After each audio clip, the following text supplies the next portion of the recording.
¿Qué tal? Bienvenido a tu programa escuelaparapadres.com.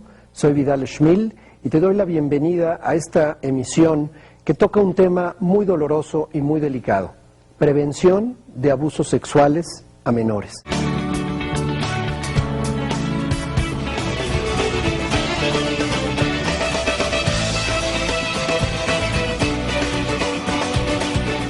¿Cómo es quien abusa?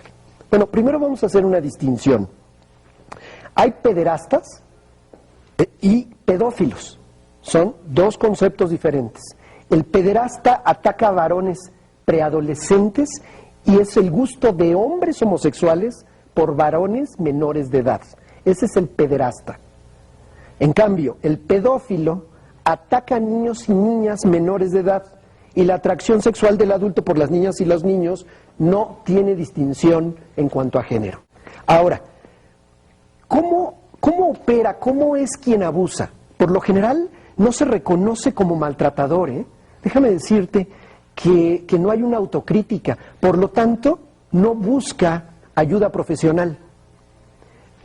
Que se sepa, no hay evidencia científica que compruebe que un pedófilo o un pederasta haya sido rehabilitado a través de tratamientos, ¿eh? O sea, ni siquiera lo va a buscar, lo va a negar todo el tiempo. Hay una incapacidad para buscar ayuda profesional, hay incapacidad para controlar impulsos, hay antecedentes de haber sido maltratado. Hay muchísimas situaciones que hacen que sea muy difícil la corrección o la readaptación o rehabilitación de una persona con este problema. ¿Cómo es quien abusa? Fíjate, buscan empleos y situaciones para estar con menores de edad. Buscan entornos o situaciones donde tenga mucho contacto con menores. Generalmente tienen prestigio o respeto en su comunidad y en ocasiones pertenecen a redes sociales que les dan solidez, prestigio, y en apariencia son personas muy decentes, entre comillas, que tienen encubiertas estas perversiones y estos actos pues, tan violentos que traicionan y lastiman tanto, no solo a los menores, sino, por supuesto, a toda la sociedad. Son seductores, manipuladores. Están convencidos de que las niñas y los niños, fíjate, les seducen y los provocan. Cantidad de ocasiones, cantidad de casos donde se acusa a los niños de que ellos provocaron, que ellos tuvieron la culpa, siendo totalmente falso. Incluso hay distorsiones cognitivas para justificar sus actos.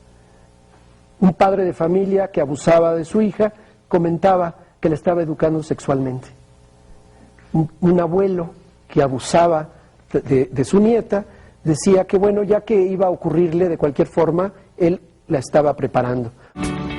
Lamentablemente, la mayoría de los casos de abuso sexual ocurre realizado por familiares o gente muy cercana, que aprovechándose justamente de la familiaridad y la cercanía, hace aproximaciones graduales y además establece con los niños, con los menores abusados, pactos de secreto, de secrecía. No platiques esto es entre tú y yo, esto solamente es entre tú y yo. Y eso produce justamente, le da ventajas al abusador sobre el menor. Hace caricias no eróticas, platica con su víctima para que sienta que es bien querida y que la niña o el niño sienta que de alguna manera puede confiar en él. ¿Cuáles son los tipos de abuso sexual que hay? No creas que la violación es el único tipo de abuso sexual. Hay varios tipos. Por ejemplo, el incesto es una variante donde un familiar cercano está teniendo contacto sexual con el menor. La violación, sea familiar o no, por supuesto está contenida en el concepto de abuso sexual. Las vejaciones sexuales, es decir, obligar a que el niño vea o toque zonas erógenas del adulto o que el adulto tenga contacto con el niño. Y por supuesto el abuso sin contacto también está contenido aquí. El abuso sin contacto es, como su nombre lo dice, mostrarle imágenes, realizar actos de contenido sexual, excitarse con eso y que el niño esté presente observándolo. Entonces, son variantes del abuso sexual. Es muy importante que el niño sepa por dónde puede ir. La cuestión es que los papás no podemos llegar con esta información a los niños porque el niño no tiene idea de que eso puede ocurrir. ¿Cómo abordarlo? ¿Cómo hablar de este tema con los niños sin alarmarlos? O sea, no se trata de sobreprotegerlos, pero tampoco se trata de ignorar el problema. Los niños no pueden imaginar este tipo de situaciones y les es difícil hablar de ello. Por eso cuando dicen que están inventando, cuando un niño te cuenta algo y dice la mamá, ¿estás inventándolo? No, déjame decirte que un niño no tiene fantasía sobre esto porque no tiene las experiencias para poder fantasear y construir una historia con ello. Por lo tanto, créele. A ver, es necesario ayudarles a protegerse sin transmitirles el miedo de que todo mundo es peligroso. Eso es bien importante. No todo el mundo es peligroso, pero hay gente que sí lo es. Entonces, ¿cómo abordarlo? Yo te sugiero varias estrategias. La primera tiene que ver con aprovechar situaciones que lo inquietan y que ganen su confianza, que se siente escuchado, es decir, que sepa que lo vas a escuchar.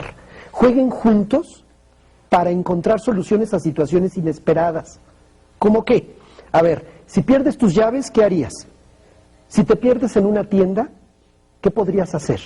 Platica con tu hija, con tu hijo, 3, 4, 5 años de edad, un poco más grandes.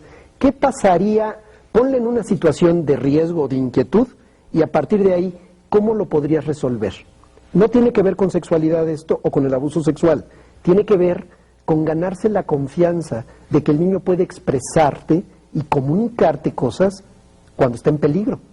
Estar perdido en una tienda, ¿qué debes de hacer? ¿Qué sucedería? ¿Cómo le harías? ¿Cómo lo resolverías tú? Y que el niño empiece a imaginar. Es un juego.